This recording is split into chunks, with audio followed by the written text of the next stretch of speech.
off to a great start. I did just spill coffee all over myself.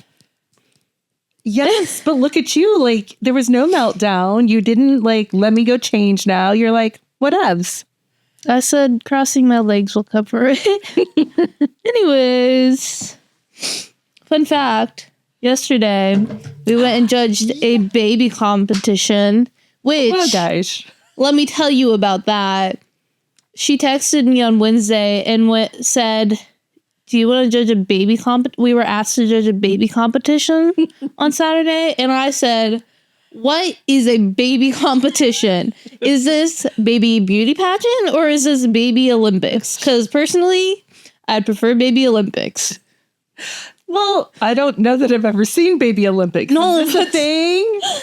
Like, well, you wanted to do obstacle courses, like a little dog course? Yes. Or well, like... okay, a dog course is a bit much. Okay, I went that way. Like the Ninja Warrior type of... Yes. Okay, tell me it... Like, babies who just learned how to walk, tell me it wouldn't be funny to, like, watch them race. Okay, it would. And yet there seems to be, I don't know, laughing at children as they're doing those things. It would be adorable and funny, and I think it'd be entertaining. Okay, like, that's why they do like the little animal turtle races, or like get them from this point to funny. This. Okay. Because there's gonna be some that just like sit down and don't do it, and then there's gonna be others that like just fall, and then others are gonna get like sidetracked and run off and go do other things. They'll probably run to their mom or dad. I think it'd be so entertaining. Yes, but the fact that you constantly need entertained, this is a theme that keeps coming up, and I don't see this side of you at home. Because I don't talk about it at home. No, you're pretty quiet at home. I think. I'm quiet most places except for right here. Yes. What's up with that? I don't know. Just start yapping. You just start yapping. So, okay. I feel like I have to eat my words from a previous episode, because I think I talked about like that, especially in competitions, there is a winner, and it's okay. Winner, and then some if somebody wins and somebody doesn't, and that not everybody deserves participation trophies. And no, I agree. Not everybody deserves a participation trophy. Okay, yes. Well, but I was also like, yes, everybody gets the ice cream, sort of like the flow from Progressive. Everybody gets the ice cream, but winners get the sprinkles. But let me tell you, I have to eat these words because judging a baby contest, like, they are all winners. They are all so cute and adorable.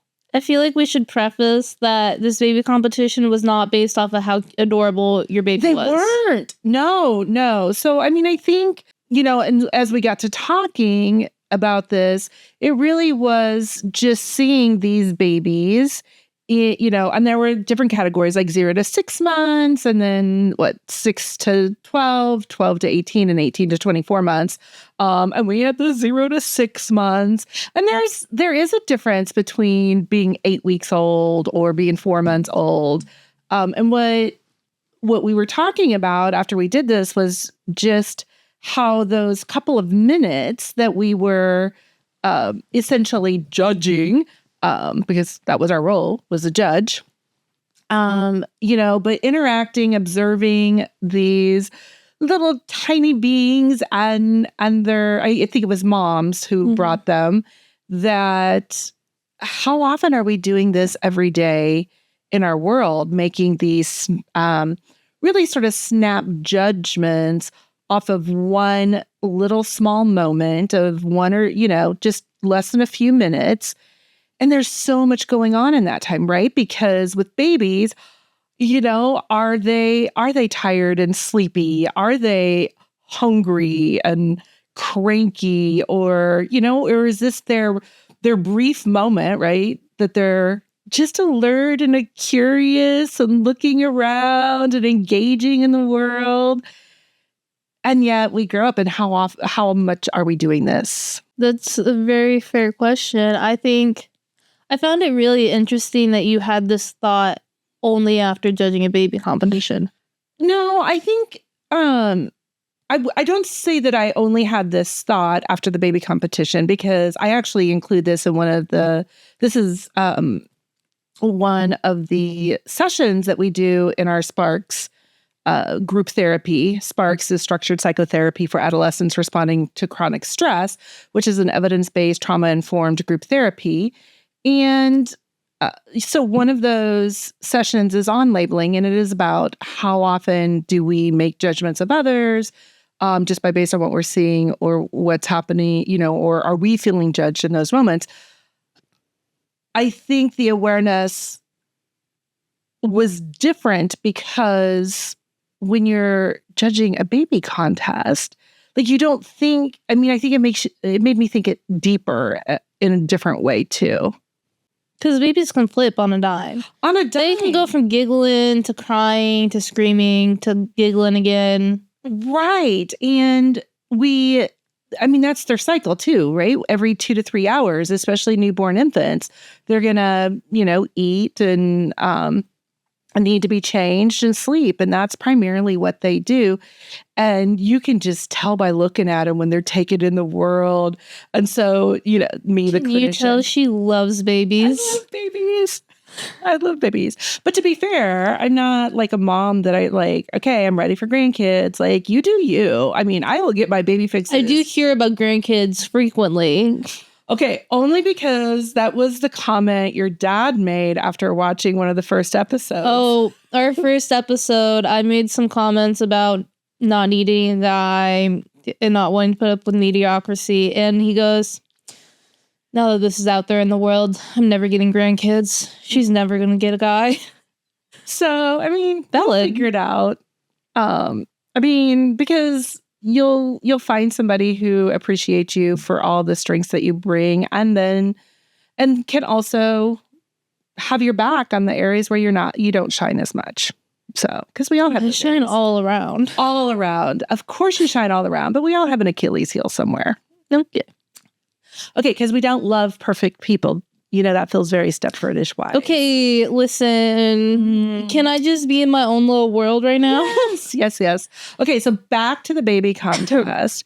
I think maybe I had never thought of it in terms of breaking it down to such physiological developmental aspects, right? Which is, we're all human. We all have moments where we get stressed, where the anxiousness or feeling overwhelmed can get the best of us, or some of us, like if we get hangry, that's like a reaching point. And so if somebody is experiencing us for the first time in those moments, then of course they're going to have a judgment about the other person. They do have lots of those moments.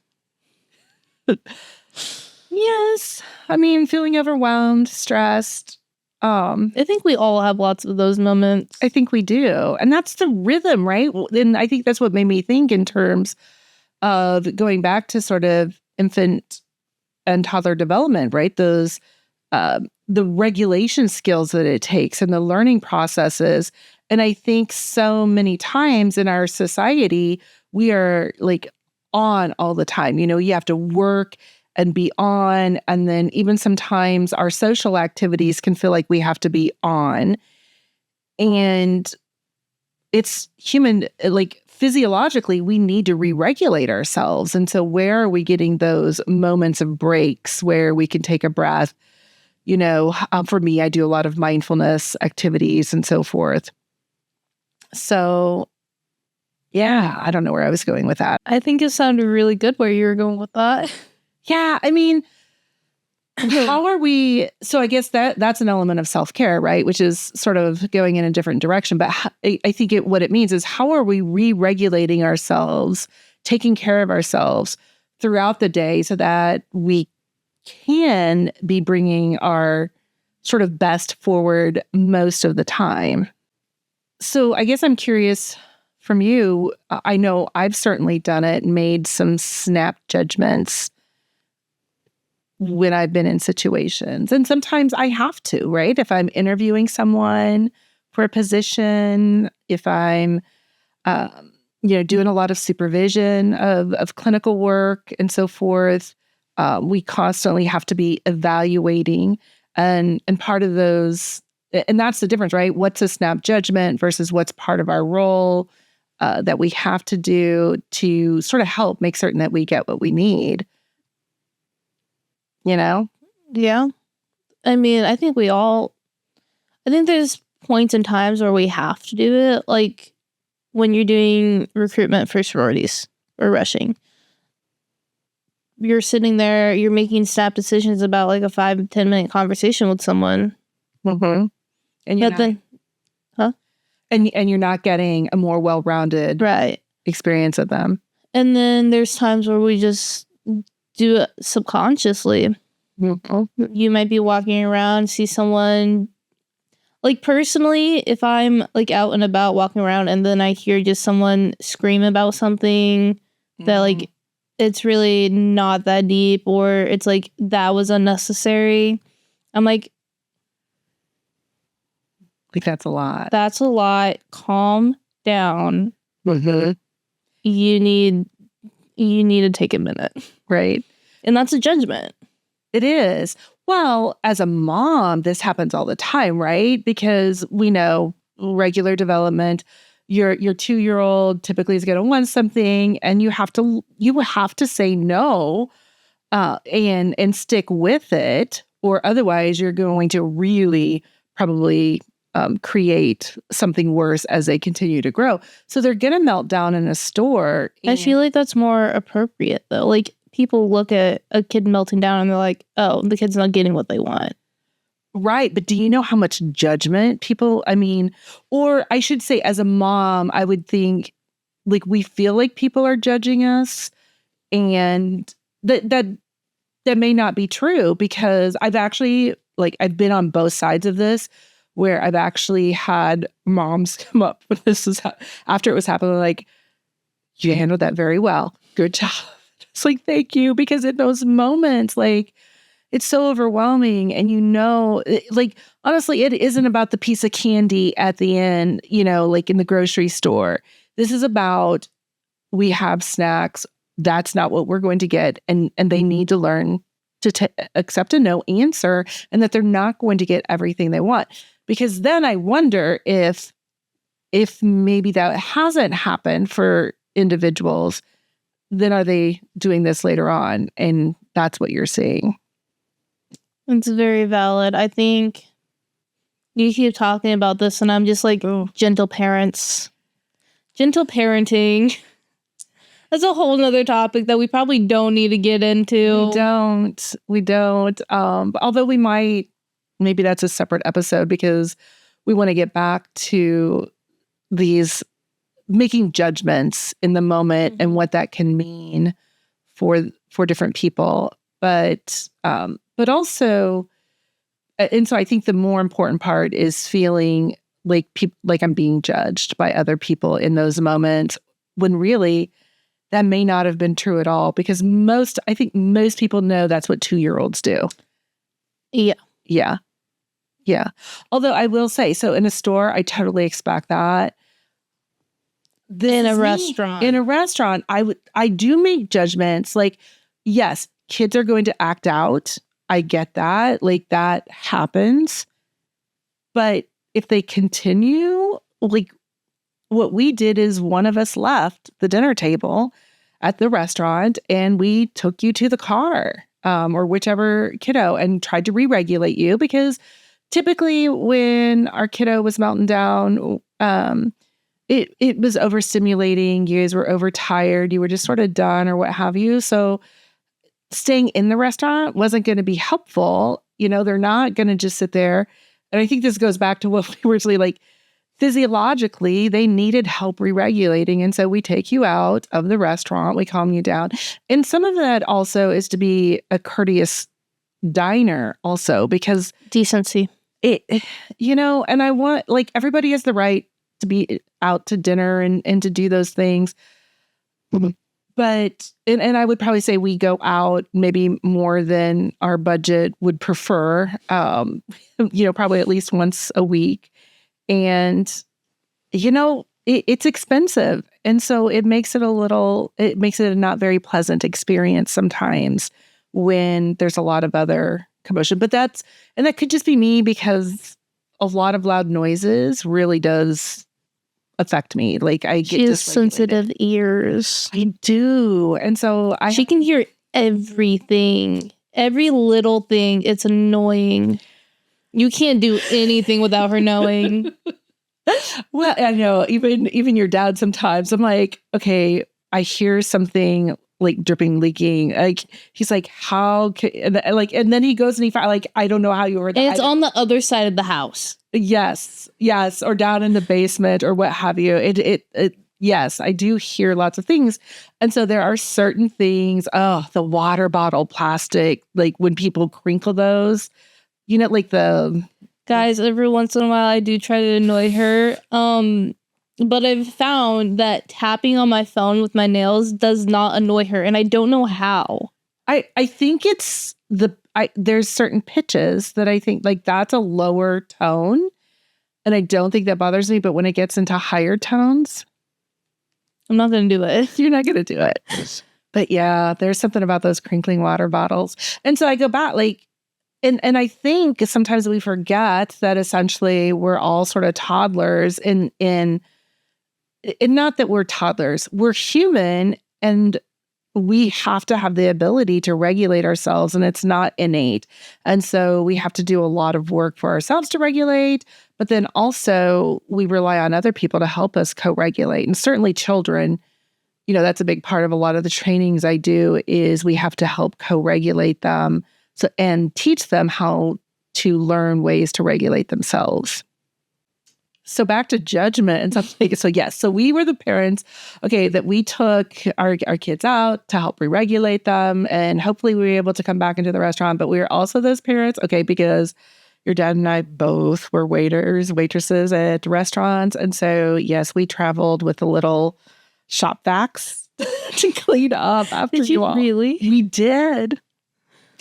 And I know. I didn't realize that. We did. Okay, because if anybody has seen what 2 to 6 year olds leave behind at a restaurant, yeah, like, like, that's just normal. That's what kids do. But we also remember what that was like, and trying to, like, clean over. And also maybe it's just the background in Scouts, like, leave things as you found them, and this and that. But and of course, most of the time we had really good servers who would be like, no, don't worry about it. It's like, oh no, like we come prepared.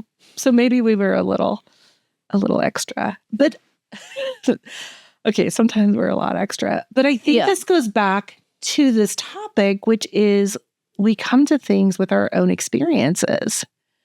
If your dad and I had not been servers, would we have thought twice about traveling with a little shop bag? But you never thought about, like, what other people in the restaurant might think of you for traveling with a shop bag. No, I never thought. I would have felt more judged if you had left it a mess. Right. Okay. So then remember, people we had three. Then people watching you shop bag seats.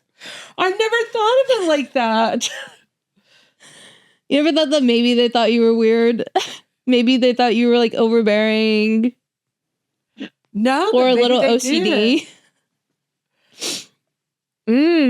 See, new judgments. You never think. I never thought about your that. judgments are based off of your experiences. It is, because as servers, you could always tell the parents who were attending to their kids and teaching the kids how to do these things, and even, and not that they needed to clean up themselves, and we never expected that.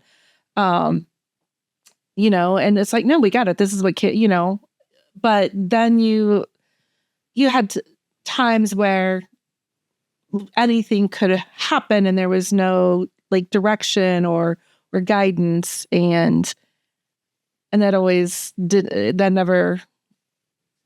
I don't know what to say to that right now. I feel a little like you could just tell sometimes. But then that goes back to, I think as parents, we constantly feel judged. I think I have felt the most judged as a parent than in any other role that I've ever had. Really? Mm-hmm. That's, I mean, fair. Yeah. Yeah. I don't know if I ever told you, we took your brothers one time down to a dental school to get an exam. And one of them came out. And I mean, he was reading me the riot act. Yes, because he had cavities. And you should not be giving him this, all of this. I mean, and I sit there and think about, for someone like me who feels fairly intelligent, fairly well-resourced, I have skills, and I felt in that moment about that tall. I wonder how other parents feel in those moments. And, all I did, I looked at this dental doctor-to-be, and I was like, his twin brother over there just has a surface cavity. I don't feed them all that stuff. We've always been fairly good. And then he was like, oh, well, genetics, some people are bacteria builders and blah, blah, blah. And it's like, but all the time I have felt judged. And I think you feel settings like dentist offices and stuff like that are the worst. Yes. They're very, I don't know, very anxiety provoking in general. But, and I think too, we feel the negative judgments maybe more deeply than we do the positive. Because I've also had a lot of really kind words and supportive words said along the way too, which I think helps sustain that. But yeah. And I mean, I say that and going back to our original topic, because you asked me a question yesterday after that, because I had been in beauty pageants. Yes. Why wasn't I put in beauty pageants? I love attention. You say that, but I think this is maybe newer for you. I don't think you were, when you were younger, that you would have felt comfortable doing that. Maybe you would have. Maybe if you had started me from a young age. And I also think you're making an assumption too, because who do you think got me into pageants? Yourself? Yes. Yeah. But then you did them. Did you like doing them? I did, but it honestly, it wasn't about being in a pageant for me. It was about community and being part of. And you didn't want me to be a part of something and in the community. I'm just turning this all around back on you. I think it goes back to, as a mom, I don't know. Half the time I didn't know what's available where. And I know the area we live isn't huge, but it's a lot bigger than where I grew up, right? Living in a town of 40-some thousand versus growing up with 2,000 people. That's a big difference. So you sort of always knew what was going on and what was happening in that small town. Here, I always struggled knowing, okay, y'all want to play, my kids want to play soccer. When is that season? How do you sign up for teams and so forth? It's hard. And I didn't grow up in this area. So I don't always know these things. That's fair. But still. You would have liked to be in pageants. I don't think it's too late for you. I want to say there's a Miss Adams County that happens and you're fine. You're still in college. You see, listen. I'm good. You're good? I'm good. I don't know that I want to be a spectacle for people. You don't want to be a spectacle for people. I think this comes back to, because earlier I was filming Get Ready With Me for TikTok, and I didn't, I can come here and sit here and yap all day long with you, but I can't sit in front of my phone and yap for 5 minutes. Why? I think it's because I don't want to be a spectacle for people. And why is that? I don't know. What's behind that? Probably judgments. Mm-hmm. You're worried people will judge you? Maybe. I don't know. Like, I don't know what's there. But, like, sitting here with someone else, I can yap all day long. Mm-hmm. I have no problem. I don't know. Yeah. I mean, I'd be curious to know more about that. Is it when you're by yourself, you're feeling more self-conscious, like you're the only focus? I think that when I'm by myself, like if I was like completely alone, I think it'd be fine. Mm-hmm. But I feel like when other people like are in the vicinity, it's like she's talking to herself. That's fucking weird. Yeah. Or she's talking to her phone. And so What's she trying to do over there? It's judgments. It's judgments. And it's not even like what judgments people online are making. It's what the people around me are making. Oh, in real time. Yes. So you're sitting in the other room. What am I yapping to my phone about? I don't know. Like, is she gonna think I'm weird? Well, and if you do, how? She wouldn't care. I wouldn't care. But Like, still, talk to yourself. That's fine. It's if you started answering yourself, I might get a little concerned. If I start having full-on 2-sided, 3-sided conversations with myself, I might come in and check on you. Yes. Anyways. Oh, I just had this vision of you like in the mirror doing those. You know how like they'll have the young kids going back to the young kids and they'll do the positive affirmations in the mirror. Guys, I am beautiful. I am. I think people do that as an adult. Mm-hmm. That words of affirmation. I think that is just I have a conspiracy that you're basically just like gaslighting yourself into believing these things that are already true. Like, why do you have to have that conversation with yourself? Like, why isn't this just a thought in your head? Because these conversations with yourself are not automatically making those things happen. Okay, this is interesting. This concept of gaslighting yourself, I think that might be new because I think the whole concept of gaslighting. But yeah, but for some people it works. Right. But like whatever, like words of affirmation, like, oh, you were so confident today. And you couldn't have been confident without saying that to yourself. Like, so for you, though, you're saying it doesn't work. It doesn't. For others, it may. And I don't know, but I think it also goes back to I'm just delusional sometimes. And I'm like, yeah, I've got this. I'm going to kill at this. And even it's though like, you don't believe it. I don't believe it. And it's gaslighting myself. I'm gaslighting myself like, yeah, of course I'm going to kill at this. Like that, like I'm me. Right. And maybe that's its own version of words of affirmation. Like the delusional confidence. Which you have to have sometimes to get through. I have too much of it. There was something I was reading last night. In fact, I sort of bookmarked it. I turned a page in my book to mark it because I didn't have anything because I was in bed, which for me to do anything that mars a book, like besides highlighting, I do love my paperback or hardback books.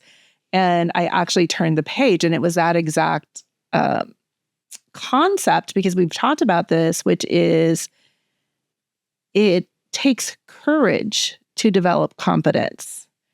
And so when you make a comment like that, it sounds like courage coming out, not delusional gaslighting or whatever it is you're calling yourself. Delusional confidence.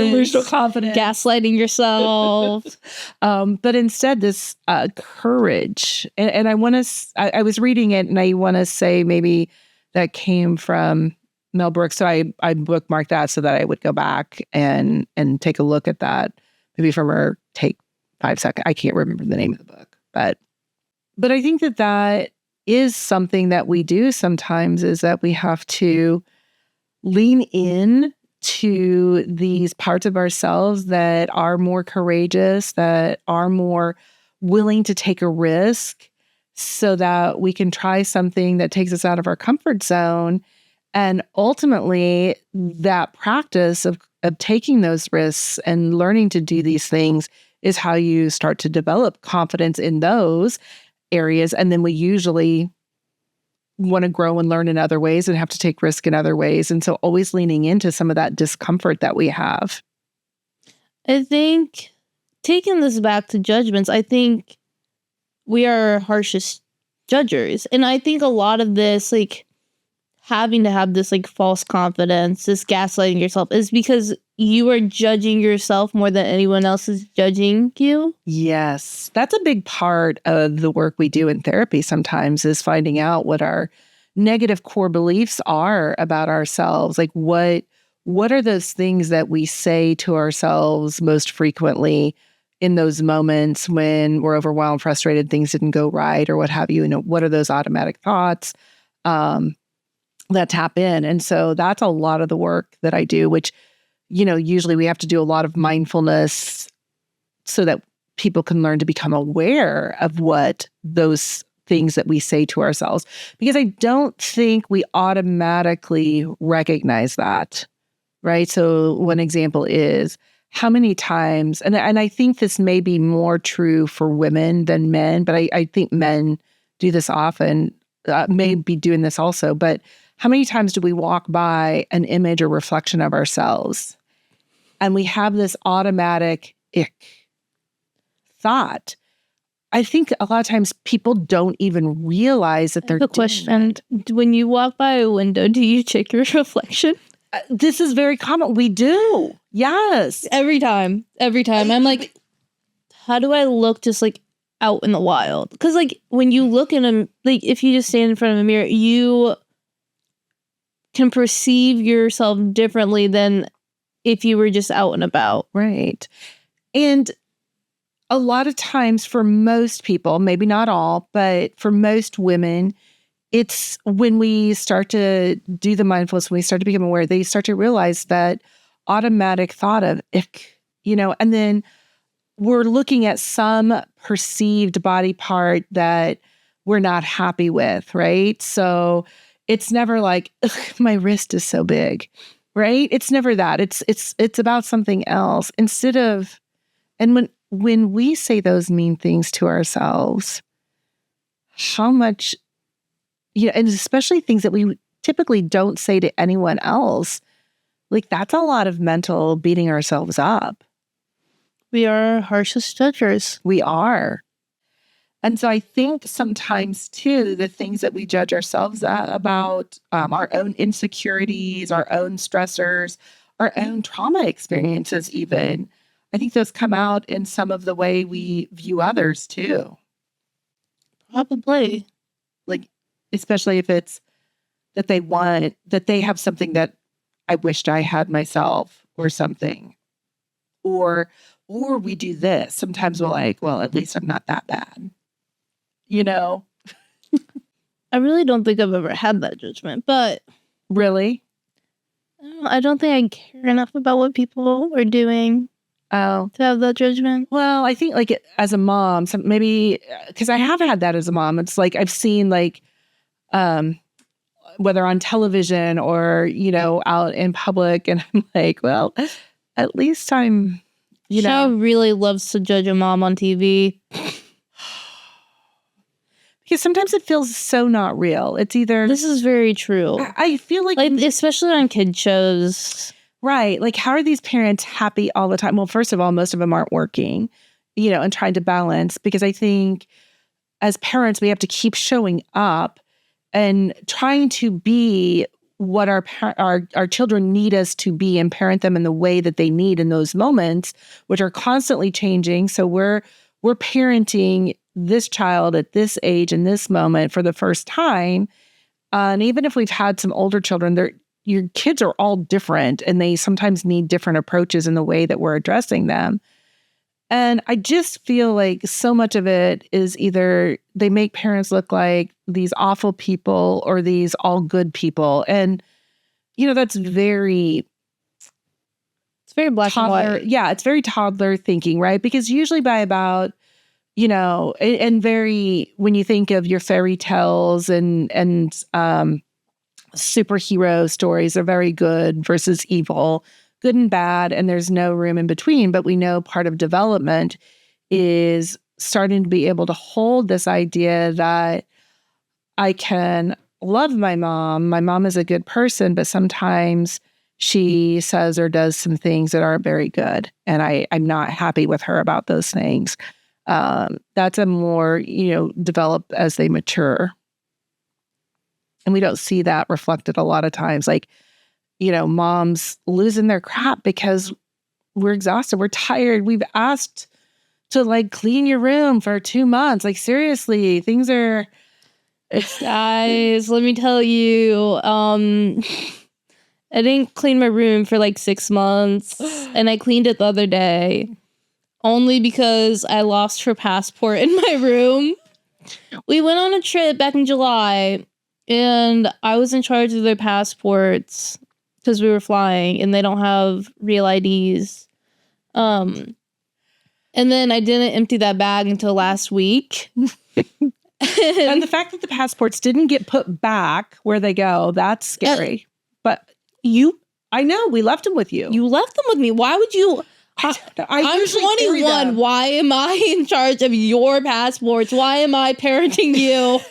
I don't know, because I think in that moment you were maybe a little bit more together than I was. Because I think sometimes I'm going from one thing to another thing. Oh, I think I was presenting at a conference when we traveled. Yes. And so sometimes stressor is a little high. And so anyways, it was in my bag, in its pouch.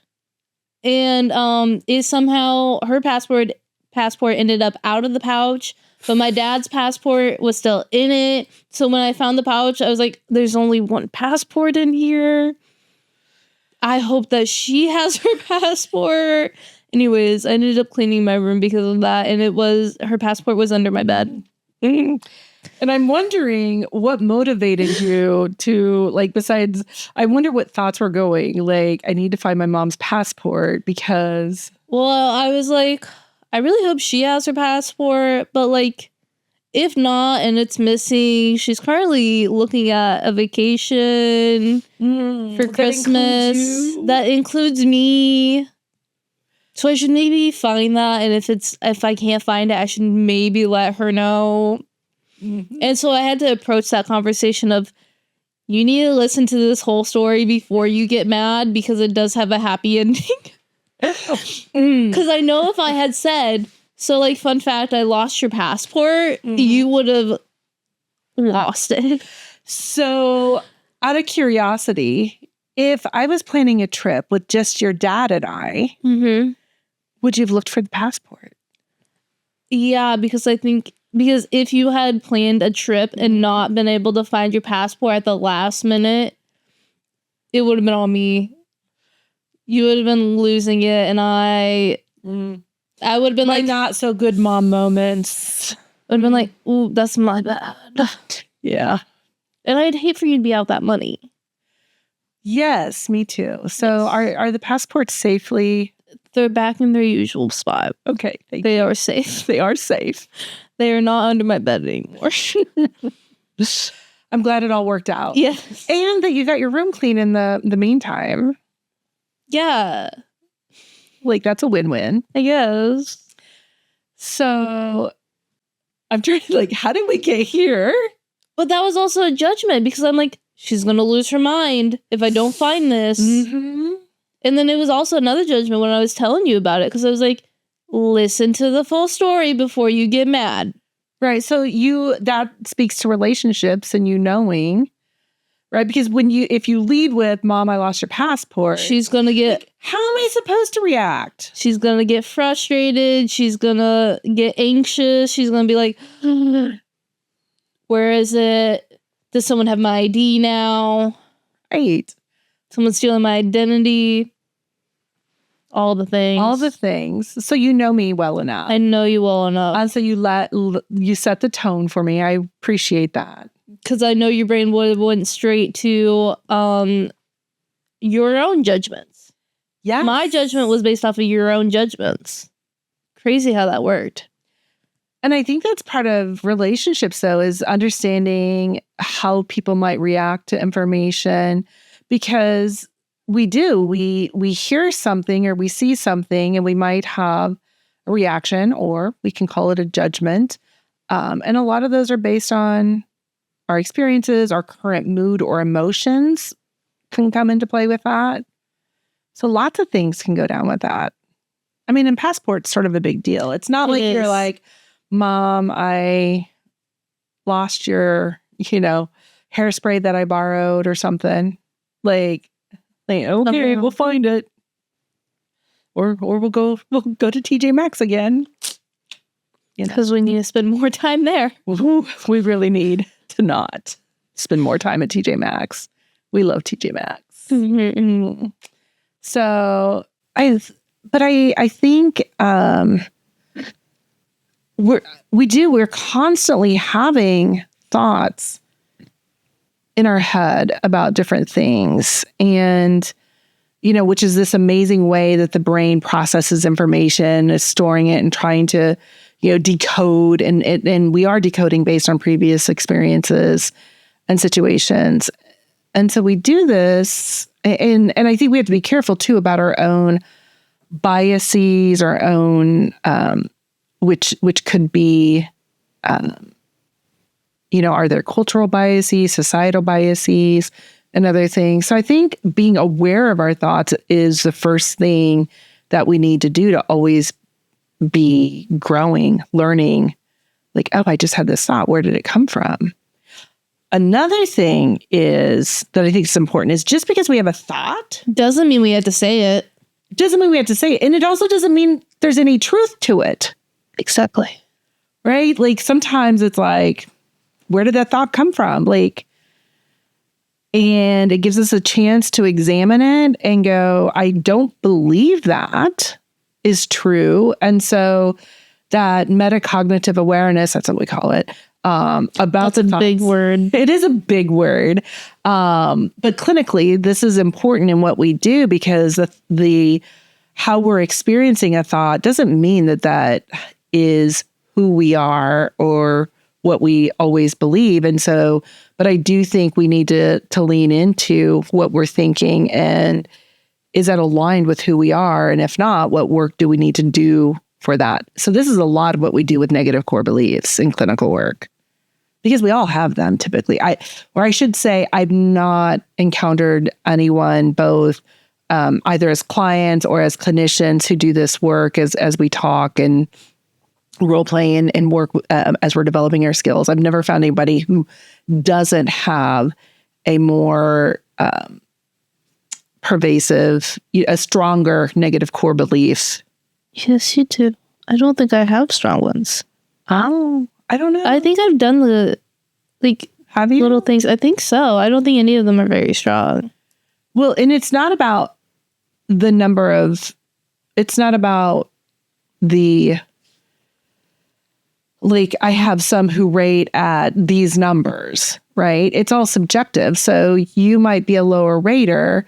And so I'm always looking at which ones are the highest or strongest for you. So some people rate, let's say we have a scale of 1 to 10, and 10 is how true you believe that thought to be. Then some people their baseline might be, 1, 2, 3, 4, 5, but then you might have others who are like, yeah, everything's between a 6 and a 10, so I'm going with what are the strongest for you. You may have to sit down and do this work. I think so, because I don't think I rated above a 2 or a 3 on any of them. I think it's important for all of us to know what our own negative core beliefs are, because they show up all the time in our reactions, right? So, and again, you talk about these self-judgments. So if I believe I'm a bad mom, right? That's a very common one. I'm a bad person. I'm a bad mom. If that shows up, then when something happens, let's say, I know this is a stretch, but let's say I cooked dinner and burned it, right? Well, the burnt part is not a stretch at all. I don't burn things. Things might smoke a little, but that was just at the time with our stove situation. But yeah, we'll go with that. Yeah. But we'll say a cliche. If I burn dinner, then I'm such a bad mom. I can't even cook dinner. Right. So then it's like, hold on a second. Is it right? Then the work that we have to do on the judgment is like, first of all, I have to do mindfulness enough to catch that thought, because knowing me, I would have some strong reactions, get sort of dysregulated and get upset. Then I can stop myself and go, hold on a second. Is it, I just noticed I'm such a bad mom that I had this thought. Is it that I'm really a bad mom, or is it that dinner got burnt because I was also trying to, help this kid do this homework while I, also took a phone call and dinner just by chance got burned. This has nothing to do with me being a bad mom. Dinner just got burned. And so that's the work that we do to try to, one, notice our thoughts. And it takes a while of doing mindfulness in a very particular way to help us start to notice those thoughts. So that's the first step. And then once we start recognizing those thoughts, what do we do with it? And so that's some of the clinical work we do. This is very clinical. Sounded very clinical, too clinical.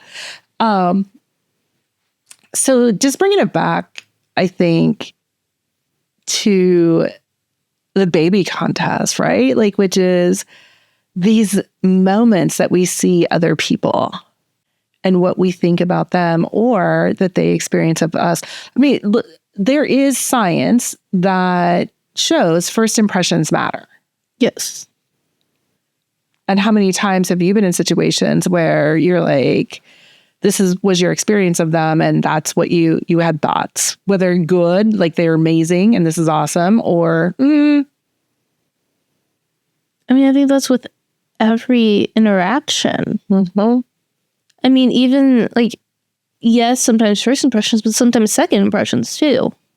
You have one short interaction with someone, you're like, oh, they're okay. But then your next interaction, you're like, oh, no. Mm-hmm. Which reaction's going to be stronger? Which judgment's going to be stronger? Probably the second one, even though they were both very brief. Right. And so that makes me wonder, as you were talking about that, do you approach, especially relationships, like they're okay, or you like them until, no, this is not okay. Is that, and if we had a first impression of no, they're not okay, do we ever come back from that? I don't think so. I think we hold on to the negative beliefs about and judgments. Yes. Because if I had a decent interaction with someone right off the bat, but then we come back to it and I have an awful experience, I'm going to hold on to that awful experience. Why do we hold on to these more awful experiences more than the good ones? I don't know. I don't know how to say this. The idea that people are inherently good, we don't believe that. We don't? I do. Okay, well, you do. I do. As humans, we're taught the idea that people are inherently good. But based off our judgments and all the experiences we have had, we tend to lean into the whole people are inherently bad until proven otherwise. Where did this thought come from? I don't know. It just popped up. Okay, first of all, this sounds like maybe we've watched too much Criminal Minds. But I think most people are genuinely good people. They're doing the best they can with the skills and resources that they have at any given moment. I mean, I do think there might be some exceptions to that. I will own some biases. There's nothing about, I don't know, I've just worked in the field of child trauma too long and have seen horrific acts against children that there are people there's maybe not very much good about some people, but most of us are doing the best we can, in most situations. I feel like I didn't explain that in the way that I meant to explain it. Okay. The hate comment I just got. I'm gonna use this as an example. Okay. Personally, it doesn't bother me. I do want to put that out there. Because we love haters too. We do. I'm all for it. Right. Someone left a comment on a 50-second video clip that was taken out of context out of an hour-long podcast episode. Right. And they said, she's a bad person, plain and simple. Ouch. Inherently, he believes I am a bad person. Oh. Ouch. Yeah. Personally, I don't care. But not even a little bit, though? No. Not at all. What if you knew the person? There's not a single person that I know who would be like, yeah, she's a bad person. Okay, because people who know you know at least that you're nobody there. that I like care about, you know? Right. Like your judgment doesn't bother me. Mm-hmm. But that is based off of his beliefs that in judgments, he's had these experiences that has caused his judgments based off of a 50-second clip to believe that I am inherently a bad person, right. That there is like no ounce of good person in me. Mm. And do you see where I'm trying to go with this? Well, I do. I see. Like, based off of one bad interaction, you believe that someone is inherently a bad person. And that wasn't even an interaction. It wasn't even 1 minute of something that sometimes it's taken out of context. Not only that, it was supposed to grab attention, and it did exactly that. Okay. It served its purpose. It served its purpose. Clearly, it grabbed his attention. Yes, and so there might now be this person, and you said it's he's that maybe he'll now go about and see people in his day-to-day world that are actually much better. At least they're not that Victorya chick. Go for it. You know what? If it made your day better, go for it. Mm. Well, and we've talked about some of the social media comments and stuff. I'm all okay.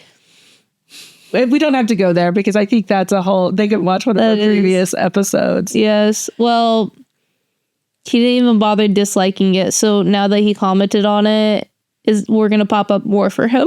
Oh, there we go. He gets to see my pretty little face again. He gets to see you. Very good. But I think we do. You know, especially in this plethora of information. I mean, we're just getting so much information all over the place that we do like just even the likes or dislikes. That's a judgment. I like this. I don't like this. Yeah. And so we are making judgments all the time in a lot of situations that maybe don't even warrant it. Most situations don't warrant it, especially on social media, which gets. We've already discussed on it, so we're not going to go into it. But, like, your opinions really don't matter to other people. It doesn't, but a part of me, like, if it was me, I mean, because sometimes there are moments that I want to, like, it's just like you're a bad person. I'm like, dang, girl, who hurt you? Like, that's what I was wondering when I saw his comment. Like, you wonder who hurt you? I was like, damn. Someone hurt you. And it could be somebody like you. Probably. Because that's probably where it came from. Right? Because sometimes people don't even realize we get triggered by how somebody looks, how somebody talks, how they sound, like the sights and like our senses. That's the most common way to get triggered is we hear something, we see something, and so it's very possible sometimes we take an instant like or dislike to somebody because they remind us of somebody else and we don't even consciously know it sometimes. And that's where those judgments come into play. Mm-hmm. And sometimes we even say that it's just the vibes, right? Like we love the vibes, the good vibes, or and those are judgments. Those are. Basically, the world's full of judgments. It is, and yet I'm going to bring us back to the baby contest, the judging, because even though we may have had the judgments in those moments, that we experienced them, they were still all so cute and so awesome. And so even though we may have that, I still want to go back to, I think people can be inherently good and wonderful and amazing. And we're just seeing snippets in time. Yes. I don't think you're getting what I'm putting down with that. Put it in clear words for me. People are inherently good. But once if your first interaction with someone involves bad judgments about them, you automatically believe that that person is not inherently good. That's true. I know. And if we could only see the world as all babies, if we just saw them all as these 0 to 24-month-old, and I know that's not possible because, let's face it, as a 20-something, as a, more mature adult, I have my judgments to show up. Yeah. And not only that, and I have had moments I've not been proud. I'm looking back and I'm like, oh, I did not handle that well or what have you. And I can totally get how some people would have that experience in that moment with me, and so that for me, though, when I have those moments, those are more reminders of how am I showing up for myself and being the person that I want to be? And then what do I need to do to make certain that I'm not getting overly stressed, overly overwhelmed, hangry, whatever it is that's causing me. Usually I would say that's not hangry. If I'm hangry, that's usually going to be more with the people around me. They get my little snarkiness. But I would say the overwhelm or stress, those are probably where people who are seeing me for the first time, that I haven't brought my best self into those experiences for them. And they were right to probably judge me that way. We're not saying your judgments are invalid. It's just that they're not a valid representation of the person as a whole. That we are sometimes much more than what we're presenting in that moment. Yes. And that other people the same way. Yes. Maybe we should give people more second chances. Yeah. Maybe. Depends on the situation. Like, especially if you're going to be working with them and encountering them frequently. Any takeaways? My biggest takeaways is judging baby contests is so hard because they're all winners. Okay. And I don't know. What are your takeaways? Your